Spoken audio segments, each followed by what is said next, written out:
What accident ruined the sleepover? My wife's older sister and that sister's friend were chasing each other around the house when they were around 10 years old. They were running in a circle set up where you go from a door off the kitchen into the yard and back through a sliding glass door to the living room. Friend was chasing sister and sister slammed the sliding glass door shut. This was the 80s and the house was old by then, so this was not safety glass. Friend ran full speed into the glass door, going straight through the glass. Story goes, it was as bad as you would expect without any fatalities, with massive bleeding and hospital dash. I can't imagine being either parent on the end of that phone call. When we were growing up, one of our close friends at the time had to wear diapers because of a car crash that left him totally incontinent. We knew about it and it was fine. I mean, it wasn't his fault, some drunk idiot left him with a disability. Our friend group was really close, so we were used to his accidents and had sleepovers all the time. Well, one night, something did not sit well with him, because around 2 in the morning, we all woke up to the smell of death. Poor kid had absolutely unleashed everything in his body so bad that it spilled out onto my bed. We were all gauging and trying hard not to upset him over it, but it was just too bad. I think the combination of embarrassment and the sheer scale of the mess sent him over the edge though. He ran out to call his mom to come pick him up, while the rest of us had to evacuate my room.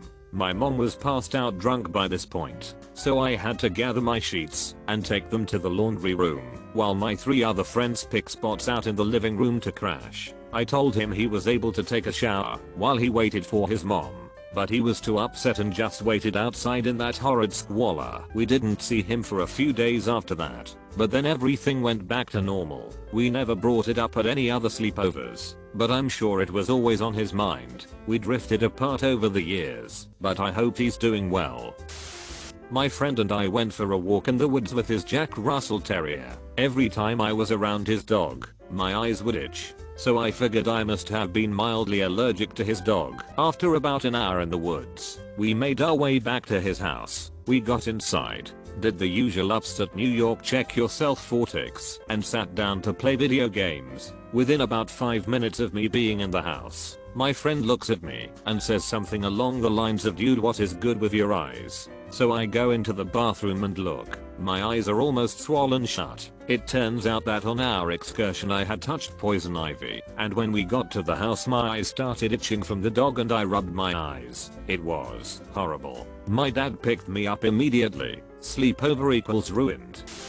At her in elementary school I got invited to my crush's house, and while it wasn't a sleepover we were hanging all day. She gave me a lifesaver, hard round candy, but I thought it was the gummy ones. The brand had different kinds. Didn't like the flavor, so I tried to swallow it whole. Started choking on it, and her older sister had to do the Heimlich maneuver on me, to which I spewed the candy and a gloop of esophageal mucus the size of a slice of bread all over her kitchen floor. I think I died of embarrassment and never spoke to her again.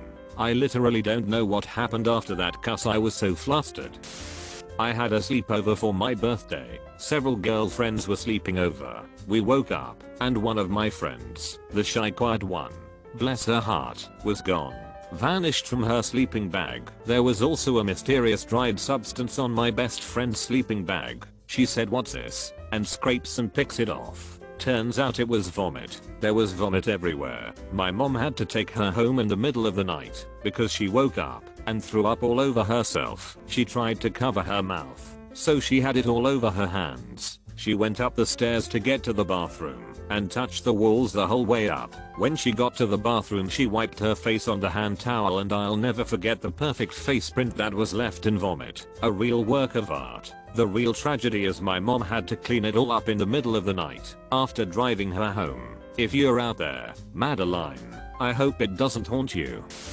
This wasn't an accident, but my friend and I built a blanket fort under her desk and fell asleep in it. Around 2 AM her stepdad came into the room, opened the fort, and threw a glass of ice water all over us, yelling, "You're supposed to be in bed. Stop trying to hide from me." Then he saw me, took a few steps back, and apologized and told us to go to bed. I was only 9 or 10 and didn't understand what that was all about. My friend was scared and made me promise not to tell anyone, and since I didn't understand what was really happening, I kept my promise. I'm 32 now, and I regret not telling my parents about it at the time. In 4th grade, my friend was supposed to sleep over. I lived in an apartment building, and my apartment was on the 2nd floor, and my grandparents lived on the 1st floor. My grandma often picked me up from school at around 3 and my parents would come home at around 5. So I'd chill for a few hours until my parents got home. Well, school day ends. Me and my best friend are super excited to have this sleepover. We get to my grandma's apartment and I tell her we are going to have to wait a bit for my parents. This is when stuff starts to happen. We were talking for a while in the living room, doing 4th grade things, and then out of nowhere, she drops to the ground and starts shaking. I'm like, oh no, she's having a seizure or something wrongo. She then sits up very straight and pretends to not know who I am, and then pretends to be possessed. She starts trying to hit me and is talking in this voice that's super cringy thinking back on it, but I was absolutely terrified. She ended up hitting me and scratching me a few times, and I was just worriedly saying haha, name, please stop, it's not funny anymore. My grandma heard the weird noises she was making and my sad pleas for her to stop and called me to the kitchen. I told her everything that happened, and my grandma called my friend's grandma and told her she needed to pick her up right now. I didn't go back into the living room where this all happened. Then this girl had the nerve to walk into the kitchen and ask what was wrong and why was I upset. Hated her. She turned out to be very manipulative and terrible as a human in general. Cut her off in 5th grade or so. We went to the night shop to get some hot Cheetos, but forgot the keys of the apartment. It was a high building and couldn't get in. So we woke up our neighbors at 4 AM to ask if we could climb from their window to ours. Luckily the window was open. They were surprised by this, but we climbed from their window to ours while drunk with 5 bags of hot Cheetos in our hands. That was an adventure on its own. At the end we came to the realization that there was a spare key under the doormat at the front door, which we did not think about until the moment we got in the apartment, so it was all for nothing.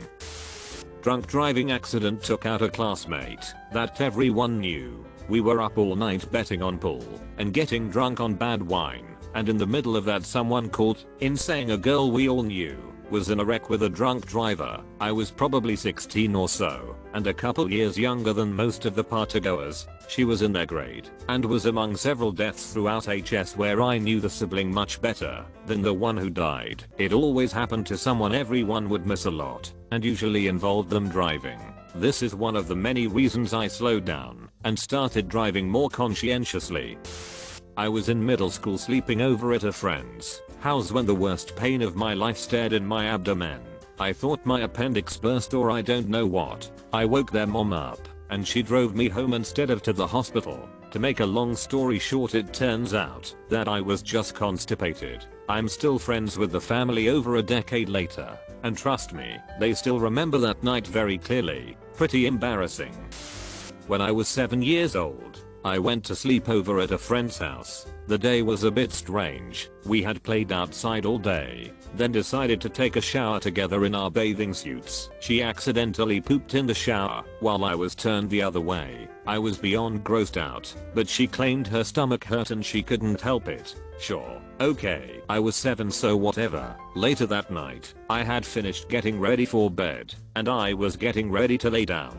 We were sleeping in her bed. She pulled back the covers to show me that she was totally nude and told me she wanted me to sleep nude too. I immediately left the room and had her mom call my mom to pick me up. Luckily I only lived about 10 houses down the street. Somehow, I never saw her again. Around age 10, I had a friend on the block who had every Nerf gun you could imagine. He even had the purple Nerf crossbow that fired these huge yellow darts. All the kids on the street are sleeping over at his place and naturally we plan a house-wide Nerf war. My friend is running down the stairs and I raise up the crossbow to shoot him. As soon as I fire, he slips backwards sliding down the last few steps putting his eye level with this massive yellow dart I fired at him. His screams of pain ended the Nerf war pretty quickly. Everyone got sent home and I was never allowed over to their house again. I'm not sure how bad I injured him, I just know he had to wear an eye patch for a few months and started wearing glasses all the time after.